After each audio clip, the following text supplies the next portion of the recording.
Hello, and welcome back to the Home Reiki Meditation channel.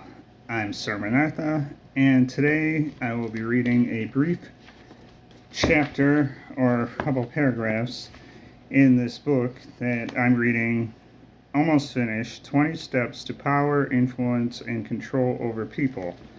This has been a unique self-help book in the field of self-help. It was written back in the early 60s, and a lot of it is just working on yourself, improving yourself, dressing better, perfecting your look, your hair. A lot of it's superficial image to try to woo or look positive in the eyes of others. And I'm a believer that no matter what book you read, you can always learn from it, and I've gleaned a few valuable nuggets from this book. Learn to pick and choose what applies and what don't. Now, I will be briefly going over into Chapter 16, How to Achieve and Maintain Maximum Power Effectiveness. The higher you ascend, the more you need to delegate responsibility for detail and supervision to helpers.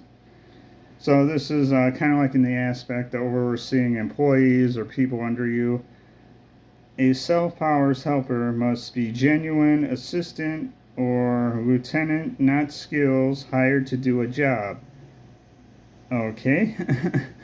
The skills and knowledge of your helpers is of only secondary importance. So I think, I'm not going to speculate. I think what that means is you have the ultimate skill and knowledge, and you have people under you, and they have their skill and knowledge, but it shouldn't exceed or excel in your areas of expertise. I'm going with that. So that's, let's see. Pull your helpers by opening opportunity to them and not by buying them. It's self-explanatory. There are right and wrong ways to open opportunity. The show me technique strengthens your pull on those who venerate and believe in you. And that's kind of like lead by example. With the show me technique, you maintain maximum effectiveness and never surrender or dilute your power, influence, or control. Spreading your power and building its vigor will be a big factor in your rising to higher levels. Your advance to higher levels and to their greater responsibility brings you new problems, however. One of these is the achieving and maintaining of maximum effectiveness as you increasingly need to delegate responsibility to others. And then the first paragraph is to maintain maximum self-power effectiveness, you must use different standards in delegating responsibility. Several times in your climb to self-power, you have had to coldly and realistically face facts and recognize that the self-power path has nothing in common with the fellowship path, with the ordinary so-called personal power paths, which are really agency power and buying power. Or with any other path, you have had to face the fact that none of those others, in even the tiniest degree, can be mixed with your self-power. That mixing them in your self-power dilutes and destroys it.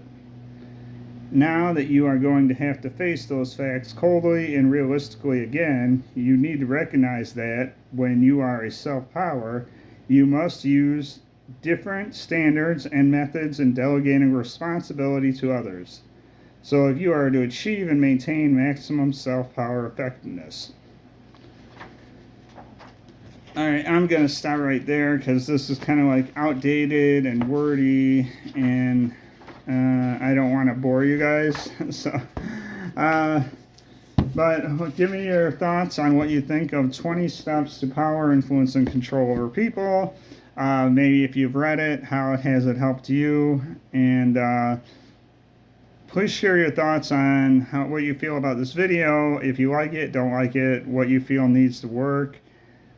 Share, like, and comment. Subscribe to this video if you do, and hit that notification bell to be updated on all my videos as they come out. With that, I'll bid you a good day and thank you. Keep healing.